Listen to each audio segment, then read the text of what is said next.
வணக்கம். ஸ்ரீ சக்தி சிலம்பம் சேனலில் இன்றைக்கு நம்ம பார்க்க போகிறது மாவுளி பற்றிய செய்முறை காணொலி தான் நம்ம பார்க்க போகிறோம். மாவுளி அப்படின்னு சொன்னாவே கார்த்திகை தீபம் அன்று தீபத்தன்று நம்ம சுற்றக்கூடிய ஒரு அற்புதமான நிகழ்ச்சி. மாவுளிக்கு நமக்கு தேவையான மூலப்பொருள் பனை மரத்துலேருந்து எடுக்கப்படும் பனைப்பூ. தெற்கு சைடில் பனைப்பூ அப்படின்னு சொல்லுவாங்க. வடக்கு பக்கமெல்லாம் வட தமிழ்நாட்டில் ஆனங்காய் அப்படின்னு சொல்லுவாங்க. அந்த ஆனங்காவை எடுத்துகிட்டு வந்து 2 குழி வெட்டி அந்த குழியில் வந்து அந்த ஆனங்காவை எல்லாம் போட்டு நம்ம எரிக்க போகிறோம். ஒரு 35 வருஷத்துக்கு முன்னால் இப்போதைக்கு நாம் பார்க்க போகிறோம். ஸோ ஆனங்காவை வந்து எடுத்துகிட்டு வந்து நாம் வந்து பள்ளத்தில் வச்சுட்டு அதை நம்ம எரிக்க போகிறோம். அது நல்லா எரித்து அது கறி ஆக்க போகிறோம். ஸோ கறியை தான் நம்ம ஆக்க போகிறோம். நீங்கள் பார்க்கலாம், பனை மரத்துலேருந்து எடுக்கப்பட்ட அந்த ஆனங்காவை தான் நம்ம இப்போ பார்க்குறோம். அந்த கறியை எடுத்து தான் நம்ம வந்து மாவுளி செய்ய போகிறோம்.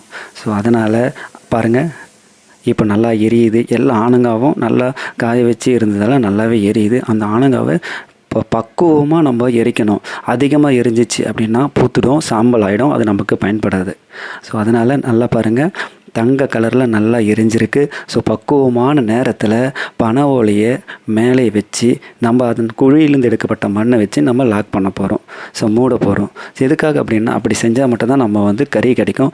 இன்னொரு மெத்தடும் இருக்குது கறி எப்படி எடுக்கிறதுன்னு. நான் ஒரு 35 வருஷத்துக்கு முன்னால் இப்படி தான் பண்ணோம். அந்த மெத்தடையும் நம்ம இப்போ ஃபாலோ பண்ணியிருக்கிறோம். ஸோ பாருங்கள், அந்த பனை ஓலையை அந்த குழி மேலே வச்சுட்டு நம்ம மூட போகிறோம். அந்த மண்ணை வச்சே நம்ம மூடிட்டு கொஞ்சம் கூட காற்று புகாத அளவுக்கு, ஸோ காற்று புகாத அளவுக்குன்னு பார்த்தோம்னாக்கா பள்ளத்துக்குள்ளேருந்து கொஞ்சம் கூட அந்த புகை வெளியே வராத அளவுக்கு நம்ம பார்த்து மூட போகிறோம். அந்த புகை வெளியே வந்துச்சு அப்படின்னாவே கறி நம்மளுக்கு கிடைக்காது, பணம் பூத்துடும், சாம்பல் ஆகிடும். சாம்பல் நம்மளுக்கு பயன்படாது. நம்மளுடைய ஆனங்காய் கறி மட்டும்தான் நம்மளுக்கு தேவை. இப்போ பார்த்திங்கன்னா ஒரு 24 மணி நேரம் கழிச்சு நம்ம அந்த பள்ளத்துலேருந்து அந்த கறியை பார்க்குறோம். அந்த கறியை நம்ம ஸ்ரீ சக்தி சிலம்பம் மாணவர்கள் பொறுமையாக எடுக்கிறாங்க. பார்த்திங்கன்னா அந்த ஆனங்காவுடைய கறி தான் நம்ம இப்போ பார்த்துட்ருக்கோம். நல்லா பதமாக எரிக்கப்பட்ட அந்த கறியை வந்து இப்போ நம்ம பசங்க எடுத்துகிட்ருக்காங்க. அங்கே பாருங்கள், ஸோ பேப்பரில் வச்சிட்ருக்காங்க. இந்த ஆனங்காவுடைய கறியை தான் நம்ம வந்து இதுக்கப்புறம் நம்ம மாவாக அரைச்சி செய்ய போகிறோம். பார்த்திங்களா, நல்லா நேர்த்தியாக வந்திருக்குது. ஒரு 35 வருஷத்துக்கு முன்னால் நான் சின்ன குழந்தையாக இருக்க சொல்ல இதெல்லாம் நம்ம பண்ணிகிட்டு இருந்தோம். இப்போ யாரும் பண்ணுறதில்ல, எல்லாம் நகர்ப்புறமாக மாறினதால் பண்ணுறதில்ல. ஸோ 35 வருஷத்துக்கு அப்புறம் நம்ம இப்போ பண்ணுறோம். ஸோ புதுசாகவும் இருக்குது, ரொம்ப சந்தோஷமாக இருக்குது பண்ணுறதுக்கு. ஸோ இதே ஒரு காணொலி எடுத்து நம்ம மக்களுக்கு சொல்லுவோம் அப்படின்ற ஒரு நல்ல நோக்கத்தில் தான் இதை நாங்கள் பண்ணிகிட்ருக்கோம். பார்த்திங்கன்னா கீழே ஒரு பேப்பர் வச்சுட்டு அந்த நம்ம எடுத்த அந்த ஆனங்காய் கறியை மம்மிக்கல் வச்சு நம்ம அரைக்கிறோம். அந்த குழவியை வச்சு அரைக்கிறோம். ஸோ கீழே எதுக்காக பேப்பர் வச்சுருக்கோம்னா, நமக்கு ஆனங்காய் மாவு வந்து வேஸ்ட் ஆகக்கூடாது அப்படின்றதுக்காக தான். பார்த்திங்கன்னாக்கா அந்த கறி தூளாக மாறுதை நம்ம பார்க்குறோம். இப்போ பார்த்துட்ருக்கீங்களானாக்கா நம்ம பசங்க அதை இடித்து அதை மாவு ஆக்குறாங்க. பார்த்திங்கன்னா உங்களுக்கு தெரியும். ஸோ இப்போ வந்து அந்த கறி வந்து மாவாக மாறிட்டுருக்குது. பார்த்திங்கன்னா ரொம்ப நம்ம ஜலிச்சு எடுத்தோம்னா அதனுடைய ரிசல்ட்டு நல்லா இருக்கும். ஸோ நம்ம தமிழ் முன்னோர்கள் பார்த்திங்கன்னாக்கா ரொம்ப அவங்களுடைய திறமையை வந்து நம்ம நிச்சயமாகவே பாராட்டணும். அந்த காலத்தில் எந்த ஒரு தொழில்நுட்பம் இல்லாமல் இயற்கைக்கு ஒன்றிணைந்த ஒரு கொண்டாட்டத்தை, ஒரு அற்புதமான ஒரு நிகழ்ச்சியை இயற்கையோடு சேர்ந்து கொண்டாடி இருக்கிறாங்க. ஸோ இதெல்லாம் நினைக்கும் போது ரொம்ப ரொம்ப சந்தோஷமாக இருக்குது. நம்ம தமிழ் முன்னோர்கள் நிச்சயமாக நம்ம பாராட்டி ஆகணும். ஸோ அதை பாருங்கள், அதை நம்ம கறியை வந்து அரைச்சி மாவு சல்லாடியில் நம்ம சலிச்சிட்ருக்கோம். இப்போ பார்த்திங்கனாக்கா பெரிய பெரிய துகள்லாம் மேலே நின்றுடும். கீழே பார்த்திங்கன்னா நல்லா மாவு, அந்த ஆனங்காய் மாவு எப்படி கறி நல்லா வந்திருக்கு பார்த்திங்கன்னா. இப்போ பாருங்கள், நல்லாவே தெரியும். ரொம்ப சாஃப்டான ஒரு மாவு நம்ம எடுத்துருக்கோம். இந்த மாவை வச்சு தான் நம்ம மாவுலியை நம்ம செய்ய போகிறோம். இப்போ பார்த்திங்கனாக்கா இந்த மேலே இருக்கிற அந்த மறுபடியும் அரைச்சி நம்ம அதை பயன்படுத்தலாம். அதனால் ஸோ இப்போ நம்ம மாவு எடுத்துகிட்டு பார்த்திங்கனாக்கா இப்போது நம்ம மாணவன் என்ன பண்ணிகிட்ருக்காங்கனாக்கா ஒரு பேகுக்குள்ளே போட்டு அதை வந்து டைட் பண்ணிகிட்ருக்காங்க லாக் பண்ணுறதுக்காக. பார்த்திங்கன்னா சணல் கோணி இருக்குங்களா, அரிசியில் வருங்களா, அந்த கோணி எடுத்து ஒரு செவ்வக வடிவமாக கட் பண்ணி அதை 3 பக்கமும் தைச்சிட்டோம்னாக்கா டஸ்டர் மாதிரி நம்ம ஒரு ரெடி பண்ணலாம். பார்த்துங்களேன், பிளாக் போர்ட் டஸ்டர் மாதிரி எடுக்கலாம். ஒரு பக்கம் மட்டும் விட்டுடுறோம். ஏன்னா அந்த ஆனங்காய் மாவு வந்து உள்ளே போட்டு நல்லா டைட் பண்ணி தான் நம்ம லாக் பண்ணணும். டைட் பண்ணி லாக் பண்ணால் தான் வந்து நம்மளுக்கு நல்ல ரிசல்ட் கிடைக்கும். ஸோ இது ஒரு மெத்தடு. இதுக்கப்புறம் இன்னொரு மெத்தடும் இருக்குது. செவ்வக வடிவமாக ஒரு நம்மளுடைய அந்த சணல் கோணியை கட் பண்ணிவிட்டு அதில் வந்து நம்ம வந்து அந்த மாவு ஆனங்காய் மாவை வச்சுட்டு நம்ம ரோல் பண்ணியும் நம்ம செய்யலாம். அந்த மெத்தடும் நல்லா தான் இருக்குது. இது வந்து பார்த்திங்கன்னா தெற்கத்தி சைடு வந்தவாசி சைடெலாம் இது இந்த மாதிரி பண்ணுறாங்க.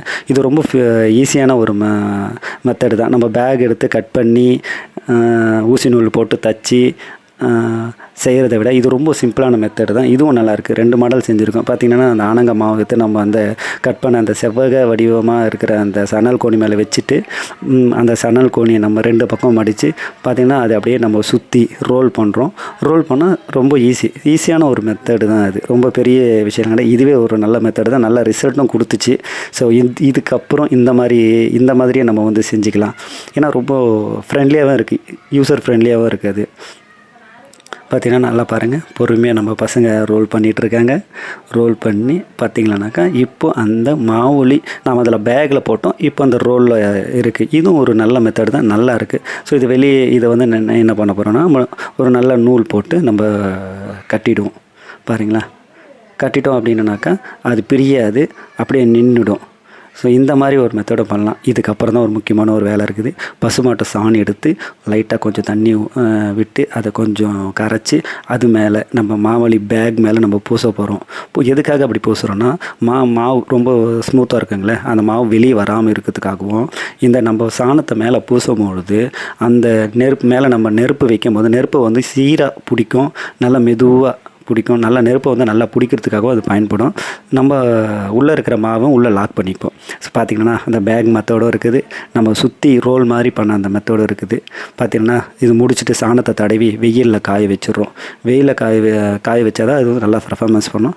ஸோ அதுக்கு அடுத்த வேலையை நம்ம போகிறோங்க. மறுபடியும் நம்ம பனைமரத்துக்கே போகிறோம். எதுக்காகனா அந்த பனை ஓலையில் இருக்கிற மட்டையை எடுக்கிறதுக்காக தான் நம்ம போகிறோம்.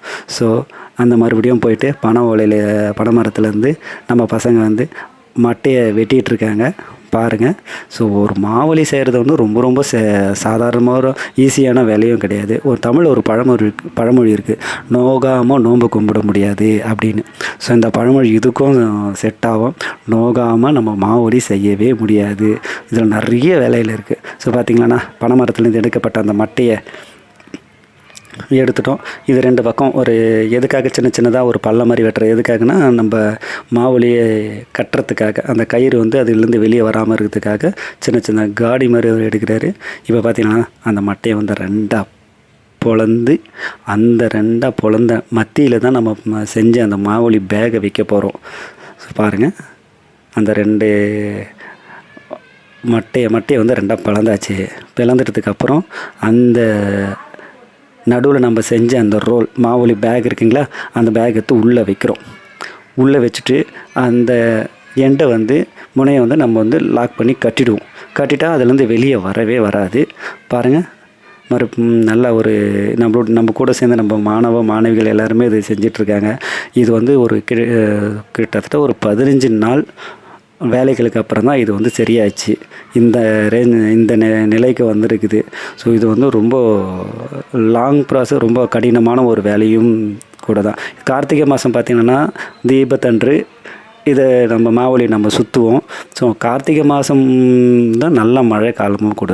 ஸோ கார்த்திகை தீபத்துக்கு ஒரு வாரத்துக்கு முன்னால் மழை வந்துடுச்சு அப்படின்னா மாவுளி சுற்றுறது வந்து ரொம்ப ரொம்ப கடினமான ஒரு விஷயம். மழை இல்லாத ஒரு மழை இல்லை அப்படின்னா மட்டும்தான் நம்ம இதுக்கு சாத்தியம். இப்போ பார்த்தீங்கன்னாக்கா அந்த மட்டைக்கு நடுவில் நம்ம வந்து செஞ்ச அந்த பேக்கை வச்சுட்டு வந்து கயிறு போட்டு நம்ம கட்டலை. நல்லா பார்த்துங்க, கட்டுக்கம்பி போட்டு நம்ம கட்டுறோம். எதுக்காக கட்டுக்கம்பி நம்ம போட்டு கட்டுறோம் அப்படின்னாக்கா, நம்ம மாவலி சுற்றும் போது நம்மளை சுற்றி நிறைய குழந்தைகள் இருக்கும், நிறைய பேர் இருப்பாங்க. தன்னையே மீறி வந்து மாவலியை ரசிச்சுட்டு இருப்பாங்க. ஏதாவது அசம்பாவிதம் அந்த மட்டைக்குள்ளே இருந்தால் நம்ம அந்த பேக் வெளியே வந்துடக்கூடாதுன்ற ஒரு பாதுகாப்பு முன்னெச்சரிக்கையோடு தான் வந்து நம்ம வந்து கட்டுக்கம்பி போட்டு கட்டுறோம். எந்த ஒரு காரணத்துக்காகவும் மாவுளி பேக் அந்த மட்டைக்குள்ளேருந்து வெளியே வரத்துக்கு வாய்ப்பே கிடையாது. அந்த மாதிரியான ஒரு பாதுகாப்பு சேஃப்டி முன்னெடுத்து தான் நம்ம இதை பண்ணிகிட்ருக்கோம். அது மட்டுமே இல்லாமல் அந்த பேக்கையும் மட்டையும் இப்போ ஒன்றா சேர்த்து கட்டுக்கம்பி போட்டு கட்ட போகிறோம். எந்த ஒரு காரணத்தை கொண்டும் அந்த நம்ம செஞ்ச அந்த பேக் வந்து மட்டையிலேருந்து வெளியே வரவே வராது. பாதுகாப்பாக எல்லாருமே இதை கொண்டாடணும் அப்படின்ற ஒரு நோக்கத்தோடு தான் நம்ம இதை பண்ணிகிட்ருக்கோம். இப்போ நீங்கள் நல்லா பார்க்கலாம். மறுபடியும் அந்த கம்பி நல்லா மைண்டாக வாட்ச் பண்ணுங்கள். அந்த கம்பி பார்த்திங்களானாக்கா அந்த நம்ம பேகும் மட்டையும் சேர்த்து கட்டி இருப்போம். எந்த ஒரு காரணத்துக்கும் அந்த மாவுளி வந்து அந்த மட்டையிலேருந்து வெளியே வரவே வராது, வெளியே வரவும் கூடாது அப்படின்றதுக்காக தான். மறுபடியும் நம்ம மாவுளி சுற்றிட்டு இருக்கும்போது நீங்கள் நல்லா பாருங்கள். மாவுளி சுற்றும் போது நம்ம கீழே மட்டும் படக்கூடாது. கீழே பட்டுச்சுன்னா அதனுடைய குவாலிட்டி, அதனுடைய தரம் வந்து போயிடும்.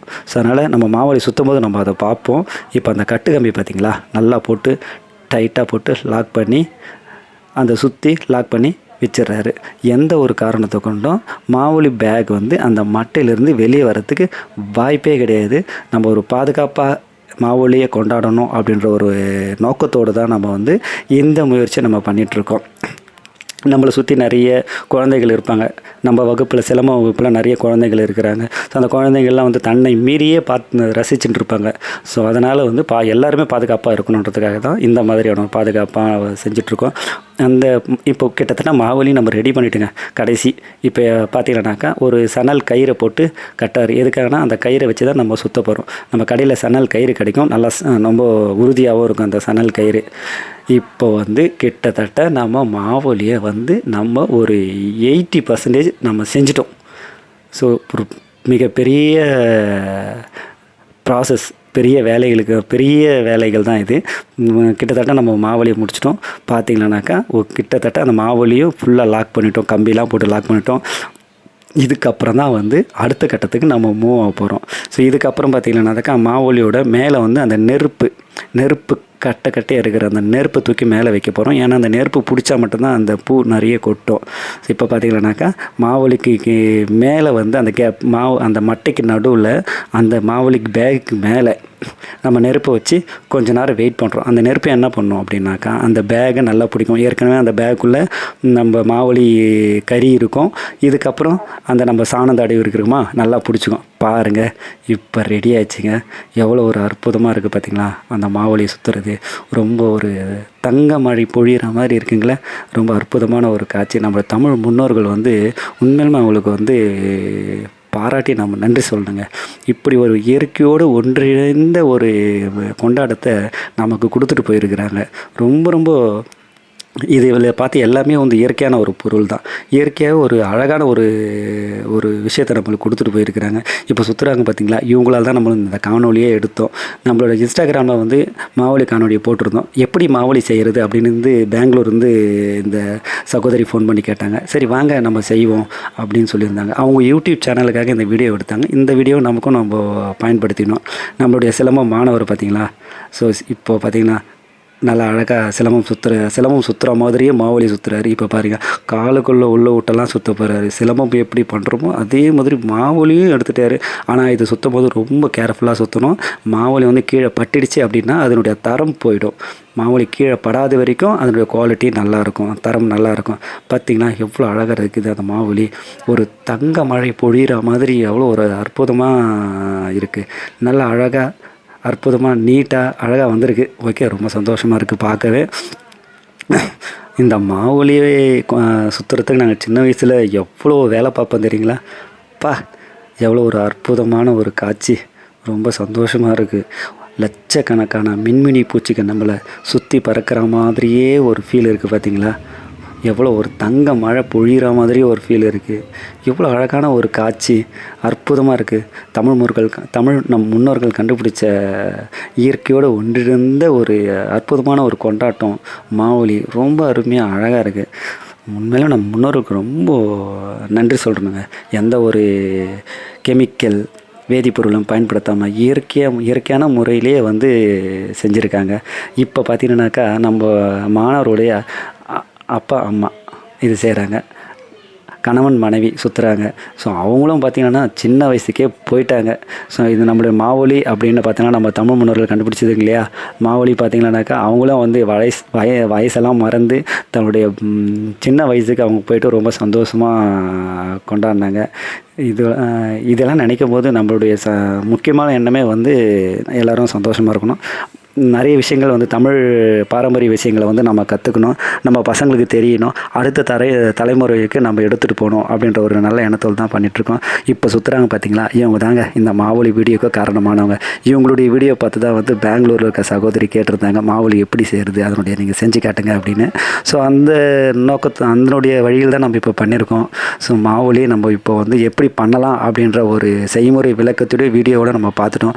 இதுக்கப்புறம் நம்ம சிலம்பம் மாணவர்களுக்கும் வந்து எல்லாருக்குமே சொல்லி கொடுத்துட்டோம் எப்படி பண்ணுறது, என்ன வழிமுறைன்னு.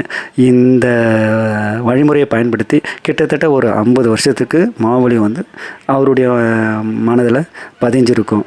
ஸோ நமக்கு என்ன தெரியுமோ, நமக்கு என்ன செஞ்சிட்ருக்கோம், நம்ம என்ன கொண்டாடணுமோ அதை நம்ம அடுத்த தலைமுறைக்கு எடுத்துன்னு போகிறது தான் நமக்கு நல்லது. இப்போ பார்த்திங்கன்னாக்கா அம்மா பொண்ணு சுற்றுறாங்க, நம்மளுடைய மாணவிகள் சுற்றுறாங்க, ரொம்ப சந்தோஷமாக இந்த மாவொலியை சுற்றி மகிழ்ந்தாங்க. ஸோ இந்த மாவொலி காணொலி உங்களுக்கு கொடுக்கறதுக்கு ரொம்ப நன்றி. சப்போர்ட் பண்ணுங்கள்.